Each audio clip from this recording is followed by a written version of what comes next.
পছন্দ করছেন, প্রচুর মেসেজ পাচ্ছি, প্রচুর অ্যাপ্রিসিয়েশন পাচ্ছি এবং প্রচুর কমপ্লেনও পাচ্ছি যে আমরা ক্যারেক্টারগুলোকে আরেকটু দেখতে যাচ্ছিলাম, ক্যারেক্টারগুলো কোত্থেকে আসলো, তাদের জার্নিটা। তো হ্যাঁ, আপনাদের জন্য সুখবর হলো, এটা আমাদের প্রথমেই প্ল্যান ছিল। তাহলে কি সত্যি তামিল তেলুগুর ভিলেন নিয়ে শুটিং হচ্ছে তাণ্ডবের? হ্যাঁ, এবার লাইভে এসে বিস্তারিত বললেন এবং বড় চমক দিলেন রাফি। তো যার যে ক্যারেক্টারটা আপনাদের সব থেকে বেশি পছন্দ হবে আপনারা আমাদেরকে জানান, সেই ক্যারেক্টারের নিয়ে সিকুয়েল, যেটাকে আমরা বলছি পিকুয়েল, যে আগের তারা কিভাবে এইখানে আসলো সেটা আমরা বানাবো। বর্তমানে তাণ্ডবের শেষ পর্যায়ে শুটিং চলতেছে শ্রীলঙ্কায়।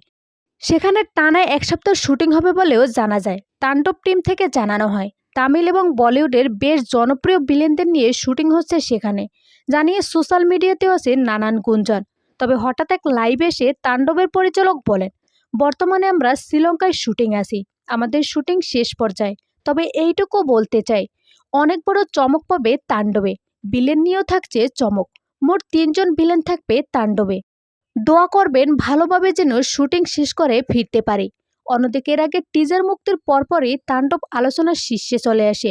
ছবির গল্প ও ভিলেন নিয়ে কৌতূহল চলতে থাকে ভক্তদের মাঝে।